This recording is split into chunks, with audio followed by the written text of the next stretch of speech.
바다, 강, 저수지 이렇게 물이 있는 곳에는 그 물고기가 삽니다.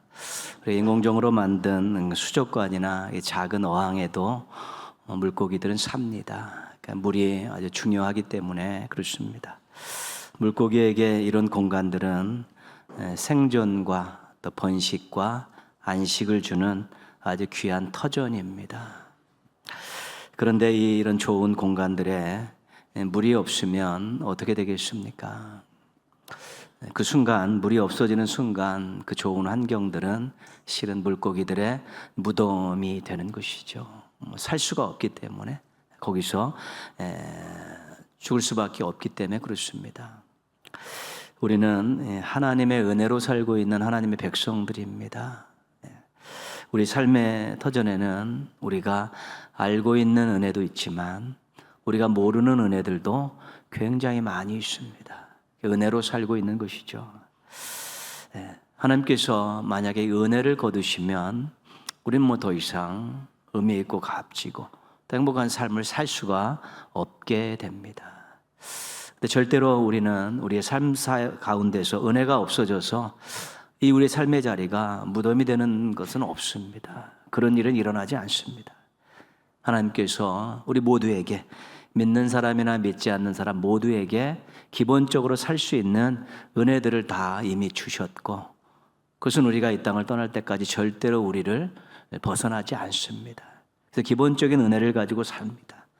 근데 우리가 예수님을 믿고 이제 하나님의 자녀가 돼서 구원에 받은 그 은혜를 기점으로 해서 우리가 하나님 자녀답게 살고 행복하게 살고 멋지게 살고 영향력 있는 삶을 살게 하기 위해서 하나님께서 또 새로운 은혜들을 계속 공급해 주시는 것입니다. 그래서 우리가 은혜 없이 살 수 없지만 우리가 하나님의 은혜로 인해서 지금보다 훨씬 행복하고 멋지고 영향력 있는 그런 삶을 살아갈 수 있는 것입니다. 그래서 우리는 늘 평생 기본적으로 주신 은혜에 먼저 감사할 줄 알아야 되는 것입니다. 내가 뭐 요구하지도 않았는데 내가 잘나서 뭐 얻은 것도 아닌 기본적으로 우리의 삶을 영위해 갈 수 있는 그런 은혜들을 다 주신 것을 감사하며 사는 것이고요. 하나님, 제가 조금 더 믿음 생활도 잘하고 싶습니다. 조금 더 많은 사람들을 사랑하고 싶고 하나님 기뻐하시는 삶을 살고 싶고 빛과 소금으로 살고 싶습니다. 이런 마음을 가지고 우리가 사모하는 마음으로 하나님 은혜를 주십시오. 제가 지금보다 더 멋지게 살고 싶고 더 좋게 살고 싶습니다. 그래서 우리가 하나님 앞에 사모하는 마음으로 때를 따라 돕는 은혜를 구하면 또 우리 하나님께서 흔쾌한 마음으로 우리에게 또 은혜를 주셔서 지금보다 더 멋지게 살 수 있도록 도와주시는 것입니다. 은혜가 사라지진 않지만 은혜가 늘 유지되도록, 은혜가 충만하도록 우리가 이렇게 사모함과 간구함을 통해서 은혜 충만한 삶을 살 때 행복하고 또 누군가를 행복하게 하는 삶을 살아갈 수 있게 되는 것입니다. 늘 하나님 베푸시는 이 은혜가 여러분의 삶 가운데 충만하셔서 행복하시고 누군가를 행복하게 하는 멋진 인생들 되시기를 주님의 이름으로 축원합니다. 우리가 나 때는 이라는 이런 말을 많이 하죠. 나 때는 이랬다 이런 말 많이 합니다. 자신의 과거 경험을 가지고 지금 상황을 조금 진단하는 것이죠. 때로는 어이없다, 또 부족하다 이런 식으로 이야기를 하는 것입니다. 그런데 이 나 때는 이라는 말의 기준은 과거가 되는 것입니다. 과거를 기준으로 현재를 이야기하는 것이지요. 그래서 세월이 그 시대가 천천히 흘러갈 때는, 변화가 심하지 않을 때는 과거의 그런 경험들이 기준이 되는 경우도 굉장히 많았고 실은 그렇게 살아왔습니다. 근데 지금 시대는 굉장히 빠르게 흘러가고 있고 급변하고 있습니다. 그래서 생각들도 많이 다르고 가치관들도 다르고 시대 정신들도 굉장히 많이 바뀌어가고 있고 이 문화라는 것, 문명이라는 것도 굉장히 빠른 속도로 변해가고 있습니다. 그래서 과거가 옛날처럼 기준의 역할을 하는 그런 일들이 많이 줄어들고 있는 것입니다. 물론 과거가 기준이 되는 것, 기준을 잡아주는 것도 있지만 이제는 기준이 된다는 이런 부분에 있어서는 많이 바뀌어가고 있는 것입니다. 그렇다고 과거의 시간이 무의미한 것은 아닙니다. 우리가 과거로부터 교훈을 얻을 수 있습니다. 이건 중요한 것입니다. 사건 속에서 역사적인 교훈을 얻고요. 과거 인물 속에서 인생의 교훈을 찾을 수 있고, 또한 경험 속에서 삶의 지혜를 얻을 수 있어서 우리가 과거를 돌아보면서 기준되는 것들은 많이 줄어들고 있지만 교훈은 여전히 많이 얻을 수 있게 되는 것입니다. 구약성경 39권을 우리가 율법서, 역사서, 예언서, 또 지혜서 이렇게 큰 네 모둠으로 나눕니다. 근데 우리가 알고 있는 지혜서, 욥기, 시편, 잠언, 전도서, 아가, 지혜서 5권인데 여기서는 우리가 정말 치열하게 인생을 살았던 신앙 선배들이 하나님의 감동하심을 받고 거기다가 신앙적이고 또 삶의 그런 교훈들을, 지혜들을 많이 담아놨습니다. 그래서 우리가 지혜서를 읽으면서 삶의 지혜도 얻고 또한 신앙의 지혜도 얻고 거기서 교훈을 삼아서 우리의 신앙과 삶을 돌아보게 되는 것입니다. 이 과거의 그런 삶의 모습들이 우리의 신앙과 삶에 엄청나게 많은 교훈을 주는 것이죠. 하나님께서 그렇게 교훈을 받고 살라고 지혜서에다가 그 말씀을 아주 듬뿍 담아놓은 것입니다. 기도하면서 지혜서를 읽으면서 삶과 관련된, 신앙과 관련된 그런 교훈을 받고 또 지혜를 얻을 수 있으면 훨씬 더 풍성한 삶을 살고 있고 또 의미 있고 가치 있는 삶을 살아갈 수 있게 되는 것입니다. 성경의 역사서나 예언서는 물론 교훈도 얻을 수 있지만 조금 다른 방법으로 읽을 수 있어야 되는 것입니다. 기준이나 교훈 이상의 것을 우리들에게 가르쳐 주기 때문에 그렇습니다. 오늘 말씀은 이 과거의 사건을 기억하면서 이것을 오늘 어떻게 처리해야 되는가에 대해서 하나님께서 주신 말씀입니다. 지금 이스라엘 백성들이 바벨론의 포로로 잡혀가 있습니다. 만국의 아픔, 포로됨의 서름 이런 것들 때문에 굉장히 힘들었었고요. 처음에는 하나님께서 우리를 버리신 건 아닌가, 하나님께서 사랑을 접으신 건 아닌가, 이제 그런 생각 때문에 괴로운 시절들을 많이 보냈습니다.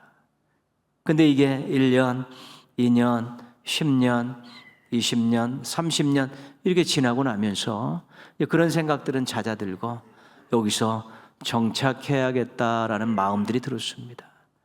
그래서 거기서 나름대로 수완을 발휘해서 가정도 잘 이루고 또 생업도 이렇게 맞추면서 그들이 안정적인 삶, 정착의 삶들을 이렇게 유지하게 된 것입니다. 그리고 세월이 지나면서 세대 교체도 일어났습니다. 여전히 뜨거운 마음을 가진 사람은 고국으로 돌아가야겠다 이런 마음 갖고 있고요. 한 사람들은 이제 우리가 살 만큼 정착됐으니까 돌아가지 않고 여기서 살아도 살만하겠다 이런 생각들을 갖고 또 그 중간에서 어찌할 바 모르고 또 이렇게 생각이 왔다 갔다 하는 그런 부류의 사람들도 존재하고 있었습니다. 이런 부류의 이런 분위기 속에서 하나님께서 오늘 16절 17절 말씀을 하나님께서 던지고 계십니다. 바다 가운데의 길을 큰 물 가운데에 지름길을 내고 병거와 말과 군대의 용사를 이끌어내어 그들이 일시에 엎드러져 일어나지 못하고 소멸하기를 꺼져가는 등불 같게 하였느니라. 바다 가운데 길, 병거와 말과 군대의 용사, 엎드러져 일어나지 못하고 이런 표현들을 보면 과거의 한 사건이 생각이 납니다. 어떤 사건이겠습니까? 출애굽의 홍해 사건입니다. 홍해 사건이죠. 홍해 사건을 지금 하나님께서 기억하라고 그렇게 지금 던져주고 계신 것입니다. 이스라엘 백성들이 애굽에서 한 400여 년 그렇게 살게 됐죠. 요셉이 죽은 후에는 상황이 열악해져서 이제는 그들에게 핍박을 받고 학대를 받게 되었습니다. 10번째 재앙 장자의 죽음으로 이제는 하나님께서 바로를 꺾으시고 항복을 받아내시고 모세를 지도자로 세워서 이스라엘 백성들을 애굽에서 이끌어내셨습니다. 바로가 이제는 그때는 항복했지만 완전히 항복한 것이 아니라 정신을 차리고 다시 정예 부대를 편성해서 이스라엘 백성들을 다시 잡아오기 위해서 그들을 추격하기 시작합니다. 애굽을 나온 이스라엘 백성들은 구름 기둥과 불 기둥의 안내를 받으면서 잘 가고 있었는데 홍해라는 난관을 만나게 됩니다. 사람의 힘으로 거둘 수 없는 엄청난 넓은 그런 바다입니다. 뒤에서는 애굽의 정예부대가 병거를 이끌고 말을 타고 병사들이 쫓아오기 시작합니다. 진퇴양난의 상황에 처해 있었습니다. 그때 백성들은 원망하고요. 모세는 하나님께 기도하는 가운데 하나님께서 모세에게 지팡이를 이렇게 내밀라고 말씀하시죠. 지팡이를 내밀었더니 바다가 갈라지고 그 바다 가운데 길이 만들어진 것입니다. 이스라엘 백성들이 안전하게 그 바다의 바닷길을 걸어서 무사히 넘어가게 됐죠. 추격하던 애굽 군대들도 그 길에 들어서서 열심히 추격하고 있는 중간에 모세가 또 지팡이를 내미니까 물이 원위치 되면서 그 속에 그 막강 애굽의 병사들이 다 수장됐습니다. 이 광경을 눈으로 목격한 이스라엘 백성들이 하나님을 경외했고 모세를 지도자로 신뢰했습니다. 미리암과 여인들이 속옷치며 춤추며 바다에 길을 내서 자신들을 구원하신 하나님을 찬양하기 시작했습니다. 엄청난 사건입니다. 바다가 갈라져서 이스라엘 백성들을 글로 건너가서 구원하게 하셨고 애굽의 군대들을 거기다 수장시켰던 이 사건은 엄청난 사건입니다. 하나님께서 포로지에 있는 백성들에게 이 출애굽의 홍해 사건을 딱 이야기하신 것입니다. 내가 이런 일들을 행하지 않았었느냐 던진 것입니다. 왜 이 출애굽의 사건을 포로지에 있는 이스라엘 백성들에게 말씀하고 계실까요? 기억하라는 것입니다. 하나님이 어떤 분이신가를, 하나님이 어떤 일을 하셨는가 기억하고 너희들도 이제 바벨론을 떠나서 예루살렘으로 돌아갈 준비를 하라는 그런 말씀입니다. 그런데 오늘 18절 말씀 보시면요, 너희는 이전 일을 기억하지 말며 옛날 일을 생각하지 말라. 출애굽의 홍해 사건을 이야기하셨으면 이 사건을 잘 기억하고 그리고 예루살렘으로 돌아갈 준비를 해라. 이렇게 해야지 이 흐름상 맞는 것입니다. 근데 기억하지 말고 생각하지 말라. 그렇게 말씀하고 계신 것이죠. 기껏 말씀해 놓고 그 일을 기억하고 생각하지 말라. 그렇게 이야기하니까 이것이 내용 흐름상 걸리는 것입니다. 맞지 않는 것입니다. 기억해야 되는데 그 일을 기억하고 하나님을 의지하고 그 일을 기억하고 돌아갈 준비를 해야 되는데 기억하지 말라, 생각하지 말라 그렇게 말씀하니까 이게 조금 해석상에 문제가 발생한 것입니다. 이 말씀은 우리가 이 반어법으로 해석을 해야지만 정확한 것입니다. 기억하지 말고 생각하지 말라는 것은 제대로 기억하고 제대로 생각해야 된다는 그런 뜻입니다. 그래서 어떤 취지의 말씀이냐면 이렇게 해석하는 게 좋습니다. 그럴 거면 기억하지 말라. 너희들 그럴 거면 기억하지 말고 생각하지 않는 것이 훨씬 낫다. 그런 의미를 가지고 말씀하신 것입니다. 첫 번째, 출애굽 홍해 사건을 과거의 사건으로만 생각하는 것에 대해서 경고하시는 것입니다. 우리 조상들이 그런 일을 경험했었지 이렇게 생각하는 것입니다. 그래서 이것이 이야기거리입니다. 흥미진진한 이야기거리가 돼버리는 것입니다. 누구를 만나서 이야기할 때도 자녀들에게 이야기할 때도 그때 옛날에 이런 일들이 있었다. 우리 조상들이 이런 일들을 겪었었다라고 이야기하는 것입니다.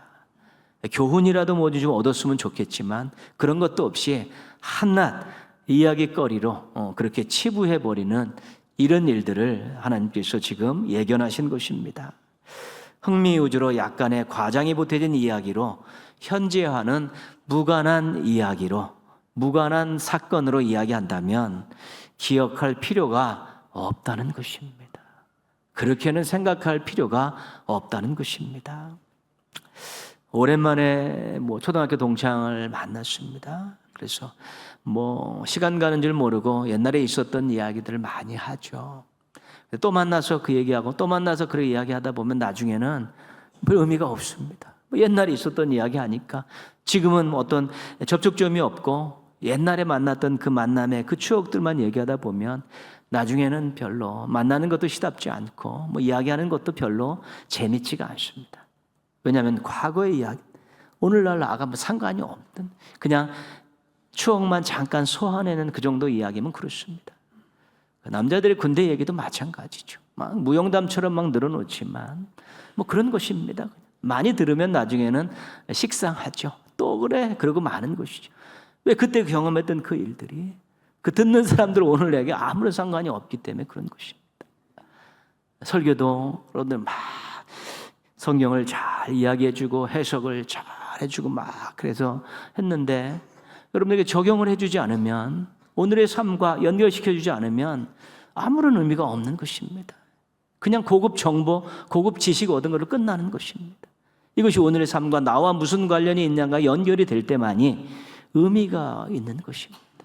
그런데 이스라엘 백성들이 출애굽 사건을 이야기하면서 우리 조상들이 경험했던 사건이야. 재밌었어, 놀라웠었어, 흥미진진했었어. 막 이렇게 그 정도로만 생각하게 된다면 이것은 그럴 거면 기억 안 하는 것이 좋다는 것입니다. 하나님의 말씀을 통해서 우리가 이야기할 수 있는 것은 이런 이야기입니다. 현재의 삶에 어떤 유익이 되지 않는 이야기라면 오히려 기억하지 않는 것이 좋다. 기억하지 않는 것이. 하나님이 행하신 그 출애굽 사건을 이야기하면서 오늘날 아무런 유익이 없다면 그거 못하러 기억하고 그거 못하러 이야기하는 것이네. 입만 아픈 것이지. 하나님께 그것을 경계하는 것입니다. 포로 생활, 오랜 생활에 지치고 또 나름대로 삶이 정착해지면서 출애굽의 하나님을 잃어버리지. 그 출애굽의 하나님, 오늘과는 상관없는 그냥 그때의 그 사건이었다고 생각하면서 돌아갈 준비들을 하지 않고 기대감도 소망감도 없이 그렇게 앉아있는 백성들을 향해서 경고하고 있는 것입니다. 출애굽의 그 홍해 사건을 과거의 이야기로만 생각하지 말라. 그러면 기억할 필요 없다. 그렇게 말씀하시는 것이고요. 두 번째는 출애굽 홍해 사건을 지금 믿고 있는 하나님과 무관하게 생각하는 것입니다. 그때 하나님께서 그런 일을 하셨지. 아, 놀랍다. 대단하신 분이다. 하나님께서 그런 일을 하셨대. 주변 사람들에게 또 자녀들에게 막 이야기할 수 있습니다. 그런데 출애굽 홍해 사건의 주인공인 하나님이 지금 자신이 믿고 있는 하나님이라고 생각하지 않는 것입니다. 그때 출애굽의 하나님은 하나님이고 내가 믿는 하나님은 또 내가 믿는 하나님이라고 별개의 하나님으로 생각할 수 있다는 것입니다. 하나님은 과거의 하나님이고 성경 속의 하나님으로 가둬놓는 그런 일들을 지금 경계하고 있는 것입니다. 우리가 웨스트민스터 소요리 문답 지금 주중 예배 때 공부하고 있는데 4에서 6 문답은 하나님에 대한 내용입니다. 그 중에 이런 내용이 나옵니다. 하나님은 무한하시고 영원하시고 불변하시는 영이십니다. 하나님은 오직 한 분이시고 살아계신 참 하나님이십니다. 영원하신 하나님. 영원하신 하나님은 안 계신 적이 없던 하나님이십니다. 영원부터 영원까지 계신 하나님은 이 모든 것에 다 계셨던 하나님이고 살아계신 하나님은 모든 것들을 다 주관하신 하나님이십니다. 그래서 이 하나님에 대해서 이야기할 때 하나님은 모든 것에 다 계셨고 모든 것들을 다 과거, 현재, 미래를 주관하시는 분입니다. 이제 그런 뜻입니다.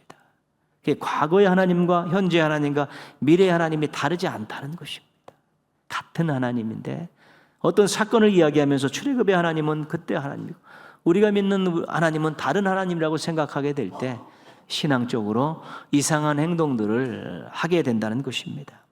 히브리서 13장 8절 말씀입니다.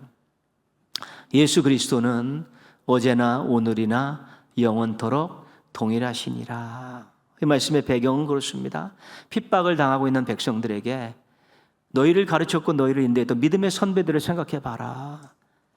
그들이 어려운 가운데서 믿음을 지키고 그들이 그 예수 그리스도의 도움을 입어서 멋진 인생을 살았다. 그들의 인생이 마감할 때는 정말 누군가도 인정할 만한, 하나님이 인정할 만한 그런 인생들을 살았다. 그들이 예수 그리스도를 믿고 예수 그리스도를 의지하고 그분의 도움에 의해서 멋진 인생을 살았고 신앙의 절개를 잘 지켰다.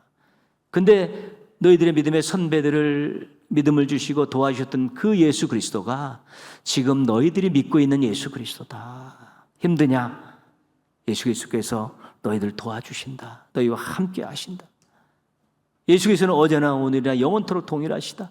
선배들이 가졌던 그 예수 그리스도가 너희들이 믿고 있는 예수 그리스도인데, 그분들은 그것을 믿고 믿음을 잘 지키고 멋진 인생 살았는데 너희들 조금 힘들다고 지금 믿음 다 잊어버리고 불평원망하고 정말 누가 보기에도 한심스러운 그런 인생을 살겠느냐라고 강력하게 촉구하면서 주신 말씀이 저 말씀입니다.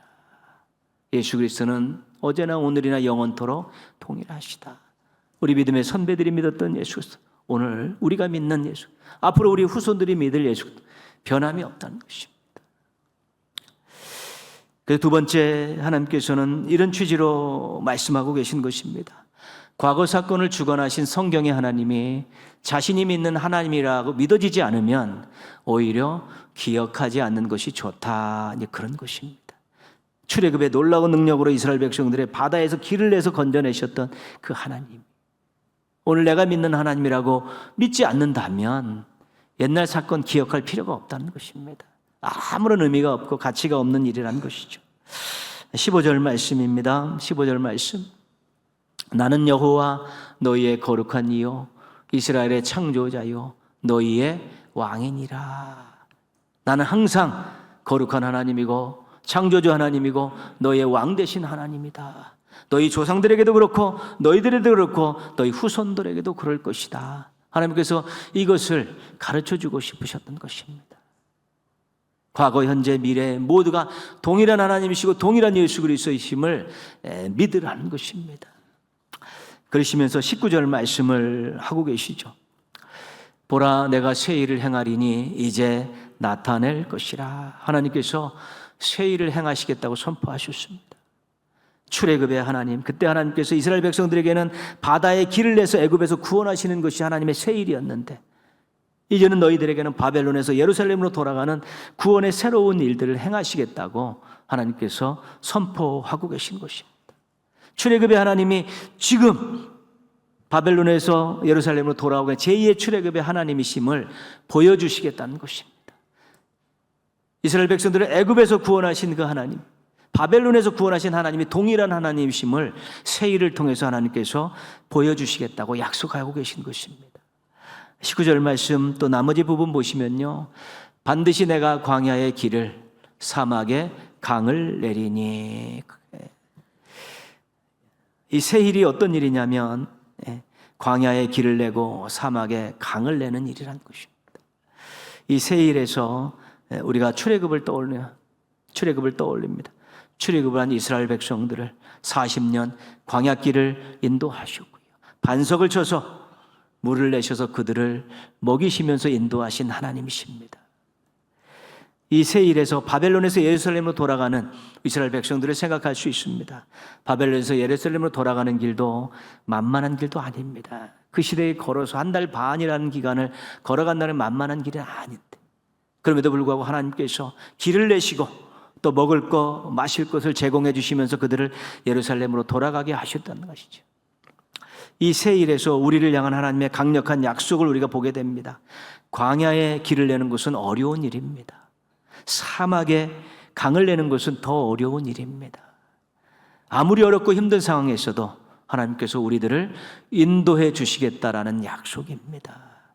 하나님이 우리에게 새 일을 행하시겠다는 말씀은 아무리 어렵고 힘들어도 내가 광야에 길을 내듯이 사막에 강을 내듯이 너희들의 모든 역광과 형편들을 헤아려서 내가 너를 인도해 주겠다고, 너희를 이끌어 가겠다고, 너희를 도와주겠다는 그런 하나님의 약속의 말씀이 이 새 일 속에 들어가 있는 것입니다. 2025년은 새로운 길을 좀 걸어가셨으면 좋겠습니다. 2025년은 새로운 강물들을 많이 마시셨으면 좋겠습니다. 환경을 넘어서서 주시는 이 길과 강 때문에 훨씬 웃을 일, 감사할 일이 넘쳤으면 좋겠다는 것입니다. 우리가 그동안 어떻게 살아왔는지는 모르겠습니다. 여러분 나름대로 최선을 다해 살아왔지만 그래도 2025년도에는 새 일을 행하시는 하나님 때문에 참 인도함을 잘 받고 또 새로운 강물을 또 마시면서 예전에 맛보지 못했던 신앙의 맛, 하나님의 사랑의 맛, 하나님의 능력의 맛을 보면서 올 한 해는 멋지게 좀 살으셨으면 좋겠다는 것입니다. 100세 때 아들을 낳은 아브라함은 어떤 맛을 느꼈을까요? 신앙의 맛. 또 하나님을 어떻게 고백했을까요? 야복 강가에서 씨름하고 축복받은 그 야곱은 어떤 신앙의 맛을 느꼈고 하나님을 어떻게 고백했을까요? 지팡이로 홍해를 열고 닫아 백성들을 인도하고 애굽 군대를 수장시켰던 모세는 그 순간에 신앙의 어떤 맛을 느꼈고 하나님을 어떻게 고백했을까요? 전투하지 않고 여리고성을 함락시킨 여호수아는 어떤 신앙의 맛을 맛보았고 하나님을 어떻게 고백했을까요? 우리도 신앙의 맛을 보기 시작하면 또 새로운 하나님에 대한 하나님의 사랑과 능력에 대한 새로운 맛을 보게 되면 이전보다 하나님을 더 사랑하고 더 의지하게 되는 것입니다. 우리가 하나님과 가까워지면 가까워질수록 하나님을 의지하면 의지할수록 우리의 삶은 더 풍성해지고 아름다워질 수밖에 없고 만족과 기쁨이 충만한 삶을 살아갈 수밖에 없게 되는 것입니다. 21절 말씀입니다. 같이 한번 읽겠습니다. 이 백성은 내가 나를 위하여 지었나니 나를 찬송하게 하려 함이니라. 하나님께서 찬송받고 싶으신 것입니다. 그 백성들로부터 찬송받고 싶었죠. 그래서 지셨습니다. 그러면서 그들에게 늘 새 일을 공급해 주시면서 그들로 하여금 하나님을 찬송하며 살게 하신 것이죠. 그러니까 찬송받고 싶으신 것입니다. 그래서 새 일을 행하신다고 약속하셨고 하나님의 사랑과 능력으로 새 일을 행하심을 통해 그들의 인생의 새로운 맛들을 보면서 하나님을 찬송하게 하는 것이죠. 우리 시편에 보면 이런 말씀 나오죠.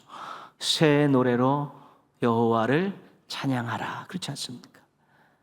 악보 똑같고 가사 똑같습니다. 근데 새 노래라고 하죠. 새 일을 통해서 새로운 하나님의 사랑과 능력을 경험했으니까 그걸 가지고 그 노래를 부르면 그것이 새 노래가 되는 것입니다. 작곡을 다시 하고 작사를 다시 해 새 노래가 아니라 우리가 하나님 주시는 새 일을 경험하고 광야에 길을 내시고 사막에 강을 내시는 그 하나님의 놀라운 새 일을 경험하고 새로운 맛을 보고 하나님의 사랑과 능력에 대한 새로운 맛을 보고 부르는 찬양이 새 노래가 되는 것입니다. 우리가 옛날에 하나님과 좋은 관계를 맺고 살을 때가 있었습니다. 어떤 일들로 인해서 지금 시들어질 수도 있고 그렇습니다. 그러나 그때 우리를 사랑하시던 하나님은 지금도 뜨겁게 사랑하고 계십니다. 다만 내가 멀어졌을 뿐이고 등을 돌렸기 때문에 그렇습니다. 과거에 엄청난 간증이 있습니다. 정말 놀라운 일을 하나님이 행해 주셨다라고 막 사람들에게 자랑할 만한 간증을 경험했는데 지금은 조금 무기력합니다. 그렇지만 지금도 정신 차리고 하나님을 향해서 믿음의 손을 내밀고 의지하게 되면 그때 강력한 능력을 행하셨던 하나님께서 오늘날에도 강력한 능력을 행하시면서 또 우리들에게 찬송받기를 원하시는 것입니다. 그때 나를 사랑하신 하나님, 여전히 나를 사랑하시는 하나님, 그때 놀라운 일을 행하셨던 하나님, 지금도 나에게 놀라운 능력을 행하실 수 있는 동일한 하나님이시기 때문에 우리가 그런 믿음을 가지고 정말 새 일을 행하시는 하나님을 믿고 의지하고 그래서 새로운 맛을 보고 새 노래를 부를 수 있다면 얼마나 행복하시겠습니까? 2025년도에는 조금 더 분투하셨으면 좋겠습니다. 신앙도 조금 더 열심을 내시고요. 또 삶 속에서도 조금 더 열심을 내시고 노력하시고 또 기도도 조금 더 많이 하시고 간절히 하신다면 예전에 맛보지 못했던 새로운 일들을 하나님께서 우리에게 베풀어 주실 것입니다. 우리가 도저히 할 수 없는 일들도 하나님께서 행해 주실 것이고 간절히 원해서 끊임없이 기도했던 오랜 세월 기도했던 그 일들도 하나님께서 새로운 일들로 우리에게 안겨주실 것입니다. 그런 것들 경험하고 그런 맛들 때문에 짜릿함도 느끼시면서 우리 새 노래를 부르며 하나님을 찬양하는 한 해가 될 수 있다면 2025년 우리 인생에서 잊혀지지 않는 멋진 한 해로 기억될 것입니다. 어떤 상황에서도 길을 내시고 강을 내셔서 우리가 새 일을 행하시고 새로운 맛을 보게 해주신 우리 하나님 철저히 믿고 의지하시고 사랑하셔서 2025년도에는 새 노래를 부르며 멋지게 살아가는 우리 성도들 되시기를 주님의 이름으로 축원합니다.